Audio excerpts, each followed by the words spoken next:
Smartphone কেনার আগে আপনাকে কিছু বিষয় দেখতে হবে, কিছু বিষয় যাচাই করে নিতে হবে। আপনি হয়তো বা প্রায়শই স্মার্টফোন কেনার জন্য আপনার নিকটবর্তী জানাশোনা যে লোক আছে, যিনি স্মার্টফোন সম্পর্কে ভালো ধারণা রাখেন, তার কাছে যান। আমি বলবো তার কাছে যেতে হবে না।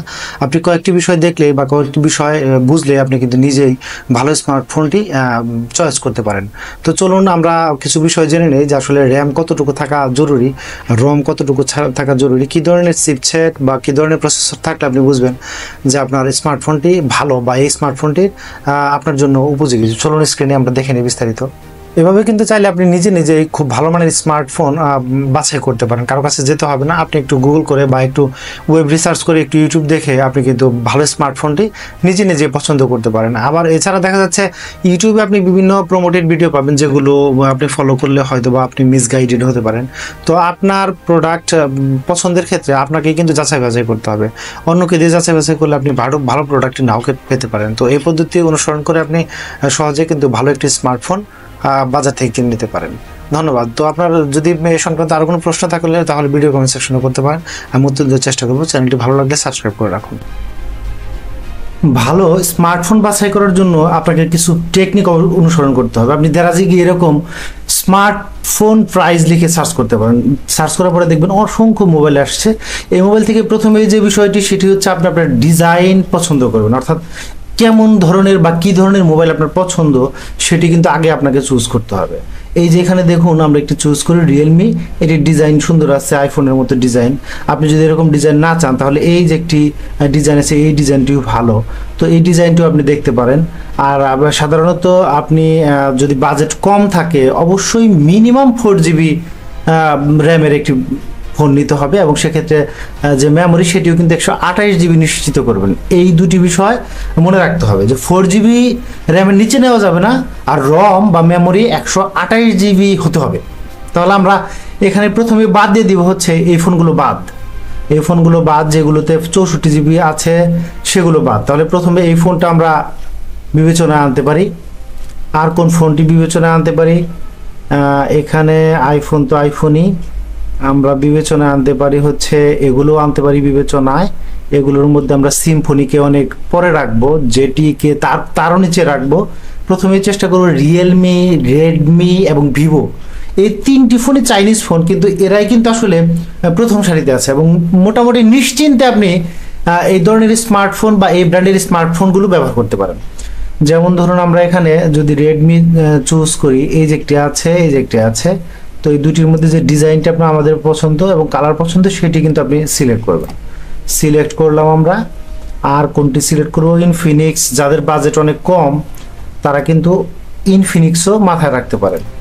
যেমন ধরুন যাদের বাজেট 13-14 হাজার টাকা তারা ইনফিনিক্সও আমলে নিতে পারেন। এছাড়া দেখুন এখানে আর কি আছে। নর্মালি আমরা চিন্তা করব 20 এর মধ্যে যে ফোনগুলো আছে সেগুলো ব্যবহার করতে। এই যে এখানে দেখুন একটি ফোন আছে পোকো, এটিও আমরা দেখতে পারি। এছাড়া স্যামসাং, এগুলোর প্রাইস বেশি, কম প্রাইসে অবশ্যই আপনি স্যামসাং কোনোভাবেই পছন্দের তালিকায় আনবেন না। তারপরে ওই যে এটি যদি 128 হতো আমরা এটি পছন্দের তালিকায় নিতাম। তো শাওমি যেখানে একটি আছে এটিও আমরা, এটা আনঅফিসিয়াল যদিও বলছে, অফিসিয়াল পেলে অফিসিয়াল নেবেন। স্যামসাং যদি নেন অবশ্যই এম সিরিজেরগুলো নিতে পারেন, সেক্ষেত্রে বাজেট একটু বাড়াতে হবে। তবু আমরা দেখি এখানে আরও কিছু ফোন কি আছে, আরও কিছু ফোন আমরা অন্য পেজে আরও পেয়ে যাব। তো এখানে এগুলোর মধ্যে থেকে আমরা একটি কীভাবে চয়েস করবো সেই বিষয়টা জেনে নিই। সাপোজ ধরুন প্রথমে রেডমি, এটি 4G আছে, 8GB রম আছে। রম মিনিমাম আমরা র্যামটা 8GB তো না, সরি, র্যামটা মিনিমাম 4GB, 8GB আছে মানে ভালো। তো 8GB আমরা অ্যাকসেপ্টেবল। 256GB হলে আরও ভালো, সমস্যা নেই যদি আমাদের প্রাইজে আমরা দেখি যে না প্রাইজে চলছে। তারপরে যে বিষয়টি দেখবেন সেটি হচ্ছে এটির যে আছে আপনার যে ক্যামেরা কতটুকু আছে সেটি একটু দেখলেন, আর ফুল এইচডি কিনা সেটি দেখার কিন্তু একটি বিষয়। আর ডিসপ্লে, যেটি অ্যামোলেড ডিসপ্লে হলে খুবই ভালো, চোখের জন্য এটি ভালো। তারপরে যে অন্য ডিসপ্লেগুলো আছে, টিএফটি বা এলসিডি প্যানেলগুলো আছে, সেগুলোর চেয়ে সবচেয়ে ভালো হচ্ছে অ্যামোলেড ডিসপ্লে, যা চোখের জন্য আরামদায়ক হবে। এবং এই যে রিফ্রেশ রেট, এটি কিন্তু ফোনের স্ক্রিনে আপনি যে ঘষাঘষি করেন সেই ঘষাঘষিটি নির্ভর করে। মিনিমাম 90 হার্টজ দিতে হবে।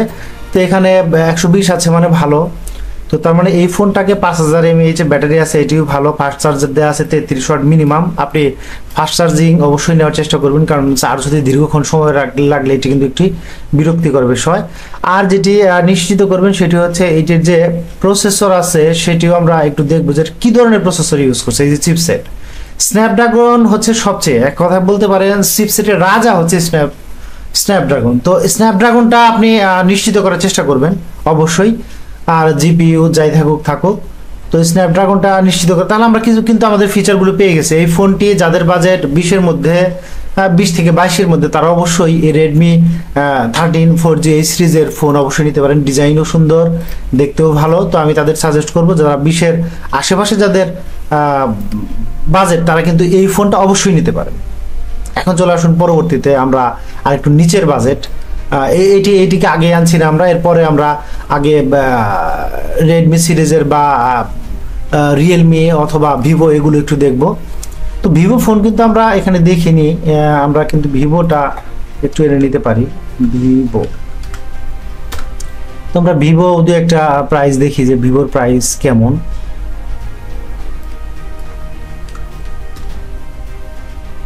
তো ভিভোর প্রাইসটা আমরা দেখি। ভিভো এই যে রেঞ্জ আছে 128-এর মধ্যে পাচ্ছি আমরা এখানে, 16-17 হাজার টাকার মধ্যেই।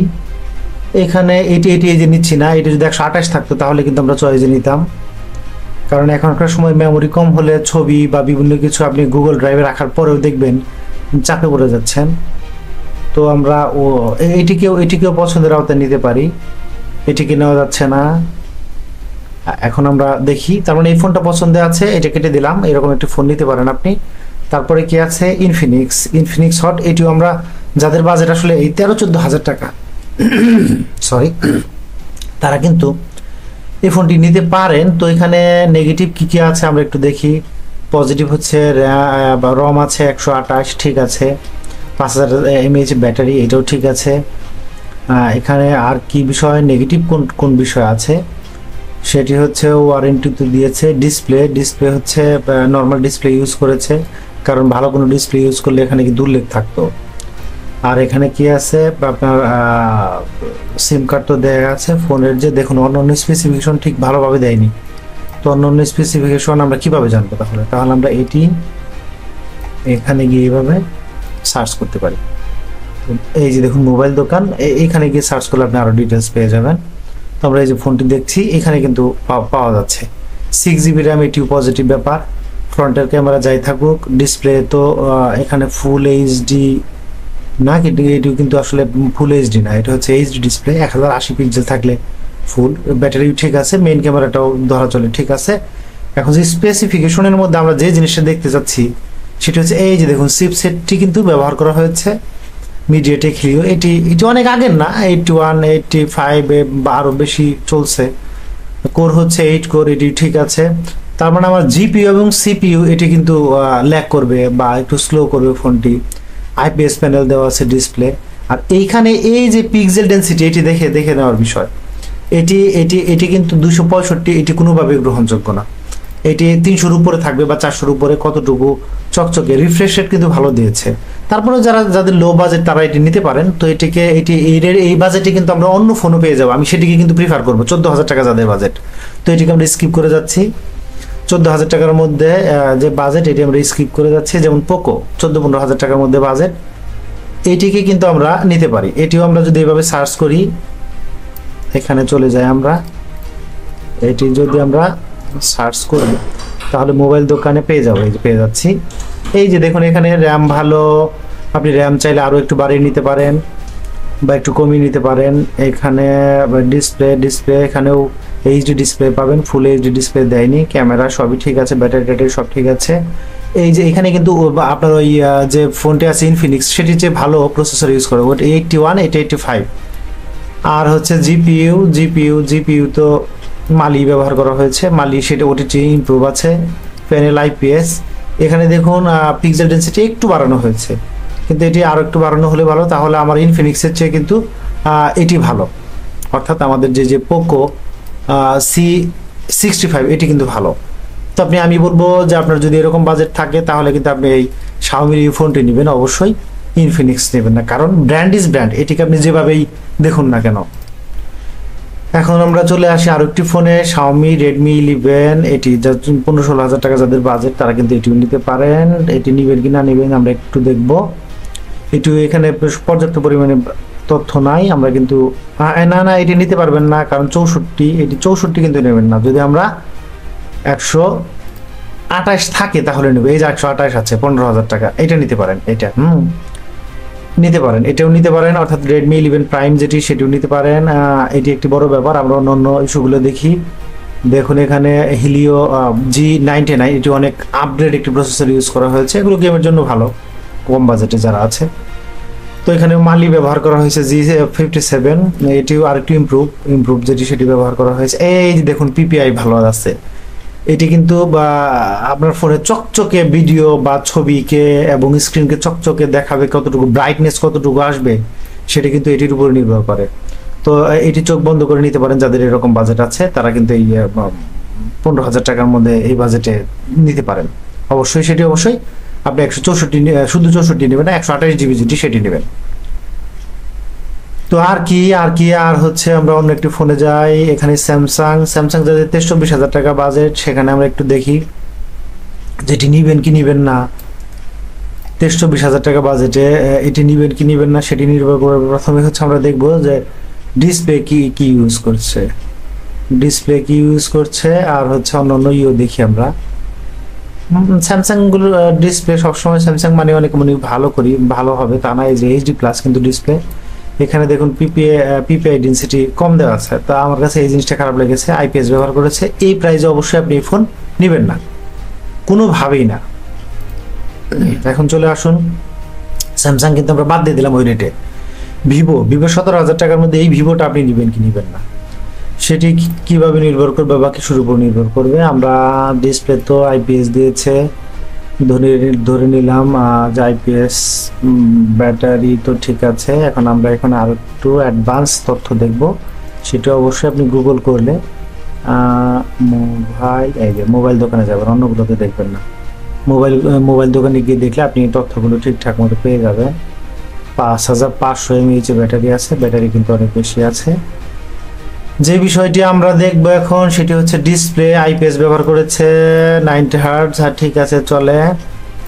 তারপরে কি দেওয়া আছে, তারপরে এখানে দেখুন মালি 57 ব্যবহার করেছে, ভালো চিপসেট কিন্তু অন্য একটি চিপসেট ব্যবহার করেছে, ওদের যে নিজস্ব চিপসেট সেটি ব্যবহার করেছে। মালির চেয়ে ভালো আপনার চেয়ে ভালো হবে, যে চিপসেটগুলো অন্যরা ইউজ করেছে সেটির চেয়ে ভালো হবে। তো আমার কাছে কিন্তু এটি এখনো পজিটিভ মনে হচ্ছে। আমি বলবো যাদের বাজেট এরকম 15-16 তারা এটিও নিতে পারেন, এটিও ভালো, আপনি ভালো পারফরমেন্স পাবেন। তবে ব্যাটারির যে চার্জিং সেটা আরেকটু বেশি হলে ভালো হতো, এর চেয়ে কিন্তু আমাদের যে পোকো যেটি আছে সেটি কিন্তু আরেকটু ফাস্ট চার্জিং এরকম রেঞ্জের মধ্যে বা এর চেয়ে কম। তো আমার কাছে ভিভো এটার চেয়ে কিন্তু পোকো বা Xiaomi ফোনগুলো ভালো লাগলো। ভিভো আরেকটা দেখি 19-20 হাজার টাকার মধ্যে, এটি কেমন ভিভো 19-20 হাজার টাকার মধ্যে, আমরা এটি কিন্তু গুগল করে দেখব। তথ্যগুলো পাবো আমরা হচ্ছে মোবাইল দোকানে। এখানে যে তথ্যগুলো আছে, এটা 24-এ লঞ্চ হয়েছে। ডিসপ্লে তো LCD IPS ব্যবহার করেছে, 90 হার্জ, ঠিক আছে। তবে প্রাইসটা 16,500, তো এখানে আসলে অন্য ভালো কোনো ডিসপ্লে দিতে পারবে না তারা। তো আর ওভারঅল কি আছে, যে জিনিসটি আছে, ব্যাটারি তো 5000 আছে, এই যে ফাস্ট চার্জিং এখানেও 15, তো 15 ওয়াটের দিয়েছে। এই জিনিসটা একটু লাগছে। চিপসেটটা থেকে মিডিয়াটেক মালি। তো ভিভোর এইটার যেটি আছে সেটির কিন্তু প্রসেসর ভালো হবে। তারপরে ভিভো নিতে পারেন আপনি, সমস্যা নেই, ভিভো নিতে পারেন। ভিভো যেটি আছে সেটি এরকম বাজেট থাকলে তাদের রিয়েলমি দেখি আমরা, এটি দেখি। যাদের 12-13 হাজার টাকা বাজেট তারা কিন্তু এই রিয়েলমির এই ফোনটা, তো আমরা একটু দেখে নিই তারপরে বলবো যে নিবেন কি নিবেন না। এটি কিন্তু HD ডিসপ্লে, আর হচ্ছে যে জিনিসটি সেটি হচ্ছে ডিসপ্লে দেখুন IPS 90 হার্জ, ঠিক আছে। রেজলিউশন HD দিচ্ছে। চিপসেট, এই যে চিপসেট কিন্তু সেই এটা ব্যবহার করেছে, আপনার ভিভো যে চিপসেট ব্যবহার করেছে, তার মানে ভিভো কিন্তু বা ভিভো যে চিপসেট ব্যবহার তার চেয়ে কম দামে দিচ্ছে কিন্তু। মালি 57 জিপিইউ ঠিক আছে ধরুন চলে। আর এখানে দেখার কি আছে না, রিয়েলমি ভিভোর থেকে এখানে কম দামে ভালো জিনিস দিচ্ছে। তো আপনি এটিও নিতে পারেন যাদের বাজেট এরকম আছে, ডিজাইনটাও সুন্দর। তো এইভাবে মূলত ফোন চয়েস করার চেষ্টা করবেন। আপনাকে ফোন চয়েস করার ক্ষেত্রে এই বিষয়গুলো খেয়াল করতে হবে যে আপনি অবশ্যই গুগল করে এখানে বেশ কিছু জিনিস দেখে নেবেন। প্রসেসরটা, ডিসপ্লেটা, রিফ্রেশ রেট রেশিও, চার্জিং এবং ফাস্ট চার্জিং আছে কিনা, এই ব্যাপারটাও কিন্তু আসলে ফেলে দেওয়ার মতো না। যেমন এই যে 20-এর উপরে গেলে বা 19-এর মধ্যে 20-এর মধ্যে এই ফোনটা কিন্তু ভালো। আমি প্রথমেই যে চয়েসটা দেয় সেটা হচ্ছে ডিসপ্লে, অ্যামোলেড ডিসপ্লে কিনা সেটা দেখার বিষয়। পিপিআই ডেন্সিটি একটু বেশি হতে হবে, সেটা কিন্তু আগেই বলেছি। তারপরে রিফ্রেশ রেট বেশি হলে ভালো, 90 থেকে বেশি হলে আরও ভালো। তো এই যে ফোনটি ভালো, অনেক ভালো ফোন, এই ফোনটিও কিন্তু আপনারা নিতে পারেন। তো আসলে এখানে যদি আমরা সিরিয়াল করি, প্রথমে 1 নম্বরে কিন্তু শাওমিকে রাখতে হবে, আর 2 নম্বরে আপনি ভিভো রাখতে পারেন, 3 নম্বরে রিয়েলমি রাখতে পারেন, তারপরে অন্যান্য ফোন 4 নম্বরে গিয়ে আপনি এখানে যে অন্যান্য ফোনগুলো আছে সেগুলো কিন্তু আপনি রাখতে পারেন। তো অন্যান্য ফোনগুলোর মধ্যে যে ফোনটি আপনি একেবারে কম বাজেটের মধ্যে যারা ফোন খুঁজেন তারা অনেকে দেখা যায় ইনফিনিক্স নিচ্ছেন। তো আমি ইনফিনিক্সকে খারাপ বলছি সেটি না, আসলে ইনফিনিক্স হচ্ছে একটা লো বাজেট এবং অতটা ব্র্যান্ডের মধ্যে পড়ে না আর কি। তো এইভাবে জেটি এগুলোও কিন্তু আসলে অতটা ভালো হবে না। সিম্ফনিও অত পারফরমেন্স ভালো কিছু করতে পারেনি। নোকিয়া তো আসলে এখনো সেরকম কিছু করতে পারেনি। তো এটুকুই বলার ছিল।